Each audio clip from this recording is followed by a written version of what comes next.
Hello everybody, welcome back to Gaming History. Today we're talking about the history of Pac-Man. Now I actually used to play Mrs. Pac-Man a lot before I got trapped in this room, but now that I'm trapped in this room I can only talk about it, so let's begin now, shall we? Pac-Man is a 1980 maze game developed and released by Namco in Japan originally on May 22nd, 1980, but was re-released in North America by Midway Manufacturing in November of 1980. Now, the idea for Pac-Man came from a man known as Toru Iwatani. Now, he came up with the idea for Pac-Man during a time where video games only appealed to men, as they were all either about sports or violence. Games like Missile Command, Galaga, Space Invaders, Galaxian, and even Pong and football typically only really appealed to men, as those are big things men are into. I know I'm a man. And he decided to make a video game that would appeal to women. And so he decided to make the game about eating, as that's the main, as of course, Pac-Man had to eat the power pellets and stuff. And as he thought that appealed to women, particularly the idea of eating sweets would appeal to them. Now, Pac-Man, his design particularly came from him editing the Japanese symbol for the word mouth. He rounded it out and simplified it a little bit. Though of course, there was another story that it came from him seeing a pizza with one slice removed, though that doesn't seem to be exactly all too true. Though both stories could be true at the same time.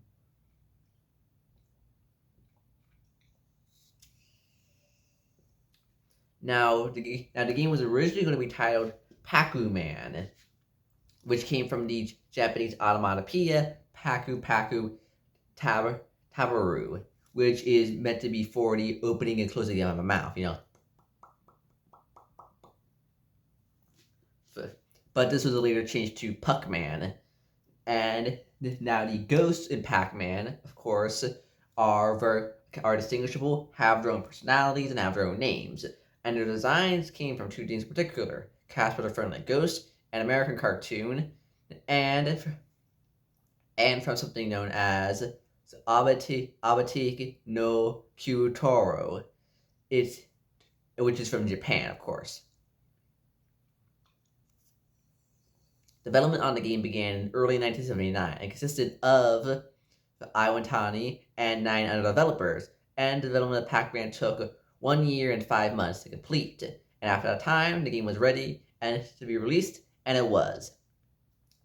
Now, when it was released in America, they changed it to Pac-Man, of course. That's why we all call it that. Now, the reason why it was changed to Pac-Man when it was released in America is because they feared that vandals and juvenile delinquents would cross out the P and turn it into an F, making it into foul language. And they didn't want that to happen, so they changed it from Puck to Pac.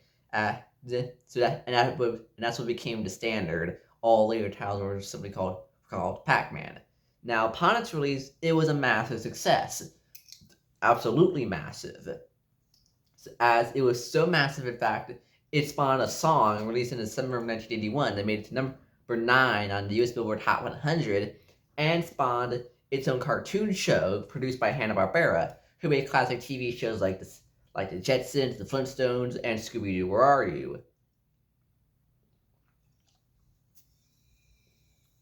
This show ran from September 25th, 1982 to November 5th, 1983, and of course many years later there was a second TV show produced by another company known as 41 Entertainment, and this was known as Pac-Man and the Ghostly Adventures. Pac-Man and the Ghostly Adventures ran from June 13th, 2013 to May 29th, 2015. And alongside that, Pac-Man was also featured in the 2015 movie The Pixels, which was released on July 24th, 2015, and starred Adam Sandler alongside many others.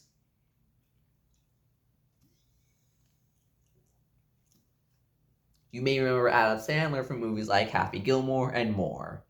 Now, alongside that, there were dozens upon dozens of Pac-Man sequels made to it. There were actually a couple of Pac-Man pinball games like Mr. and Mrs. Pac-Man, and Pac-Man was ported to nearly every single video game console there was at the time and at the present day. So no matter what console you own, Pac-Man is probably on there somewhere or another. Even if you only have a computer, you still play a variation of Pac-Man, Google Pac-Man, made for the anniversary of Pac-Man. It's different, but it is still core at its core Pac-Man, like how it was in 1981, 1980. Though the layout is much different, as it's meant to resemble the Google logo. But even if you only have your school laptop, you can still play Pac-Man on it. And it runs pretty well. I used to play a lot back in the day before I ended up in this room. But in 1982 alone, here are the games they made for the sequels. Pac-Man games were made in 1982 alone. Ready? Miss Pac-Man, Mr. and Mrs. Pac-Man, Super Pac-Man, Baby and Baby Pac-Man. And of course, there are many other games as well. But again, those were all made in 1982 alone. Of course, there are other games like Professor Pac-Man and a bunch of other games for home consoles. Pac-Man was released for the Atari 2600 in 1982. Now, the thing is about that, they made more copies of Pac-Man than there were Atari consoles in existence. They believed that every Atari console owner would buy one, and that game alone would cause more people to buy Atari consoles. And it was critically panned. Everybody hated it. It sold well, but soon after its release, people began returning the game in mass droves. And these mass returns caused the game to become a financial failure despite its initial success, as Pac-Man by 1982 was still a massive cultural phenomenon, as Pac-Man is considered to be the first true video game character. While yesterday we mentioned Space Invaders, which you know what they're from, they're not really characters. Pac-Man is the first true video game character. He's a cultural icon of pop culture. He's the first game character who has a name. Those aliens don't have a name. They're not really characters, just recognizable things from the game. But Pac-Man, Blinky, Clyde, we all know those characters. He's the first video game character. And he got merchandise. He got his own brand of cereal. Again, a cartoon show. There was even a board game made of him. It was absolutely massive.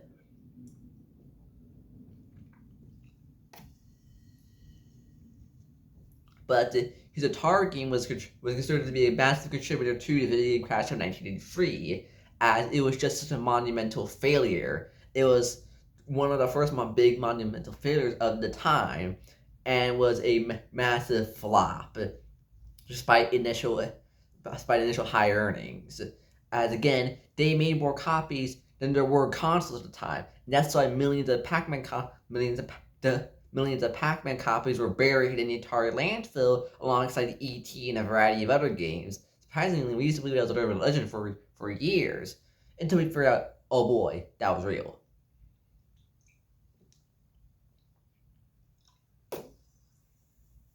But yeah, that's the story of Pac-Man.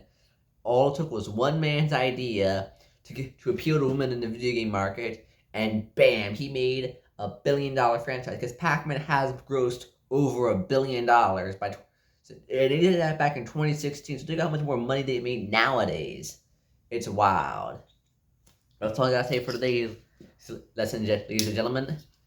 I'll see y'all around tomorrow, I guess. So bye. Have a nice time.